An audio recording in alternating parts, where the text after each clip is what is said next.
Hi, I am Annette von Haymasy.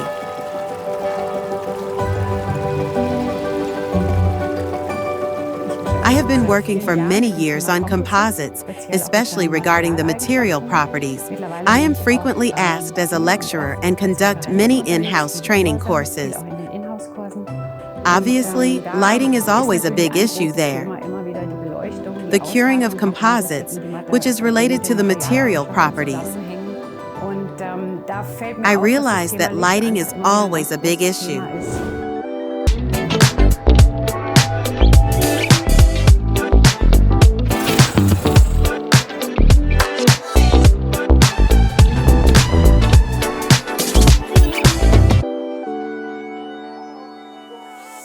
Since the end of last year, only LEDs can be used for workplace lighting. Although LEDs have a lot of advantages, the decisive disadvantage is that our material simply starts to set while we're working.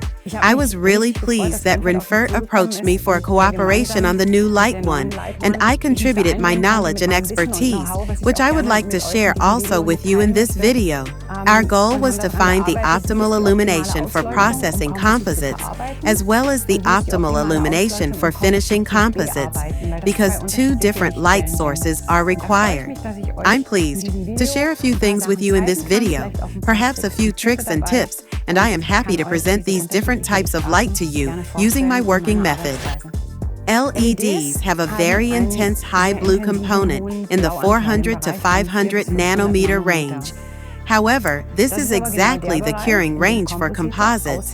That means that the photoinitiators in the material react to this range of light, which is also used by all light curing devices. When processing composites, we obviously do not want this light component, and therefore, in cooperation with Renfert, we developed a composite mode for Light 1, which can be activated at the touch of a button. This means there's nothing I need to set. I simply press a button and get the composite mode, which provides me with a processing time of around 30 minutes, allowing me to work the material safely before it starts to set. We have slightly reduced the blue component without getting too far into the yellow and orange range, since this obviously would alter the light. We aim to work in natural light because, especially with composite, it is important to distinguish the color shades when layering, working, or finishing them. If the light becomes too orange, we can hardly distinguish any color nuances. The light range we specifically designed is so important because it ensures that we can work in the natural light range while having sufficient processing time. In addition to the color spectrum, the light intensity also plays a crucial role, and we've optimized this too in the composite mode. In terms of light intensity, we achieved an optimal range for processing our composite. In addition to the light color, and the light intensity, there are other factors that play a major role. Even the color of the mixing tray may have an impact on our composite. White mixing trays reflect the light. This means the processing time is shorter, but it is much easier to distinguish the shades on the white background. On a black mixing tray, the processing time is slightly longer, but it is more difficult to distinguish the shades. Well, I guess everyone must find out for themselves how to handle it best. I prefer to work with a white mixing tray because I can see the different shades much better. But we can say, in general, that translucent or transparent materials cure much faster than opaque or relatively densely filled materials. This is a fundamental distinction. Towards the end of this video, let's get back to Light 1 and one or two features that I really appreciate in this light.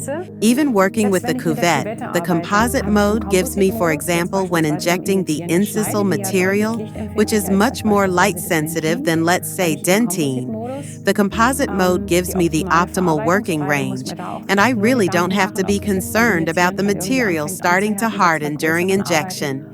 Even for larger restorations, I can work with the cuvette in composite mode without any concerns. Now, we've talked a lot about the composite mode and the composite processing time, but once it has cured, I need to work on it and finish it properly, and I need light for these tasks.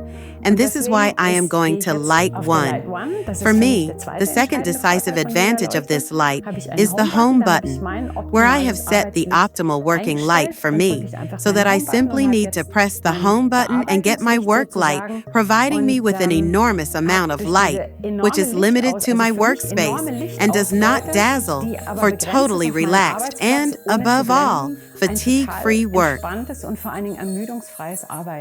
I get back to my work with a completely new enthusiasm and pleasure.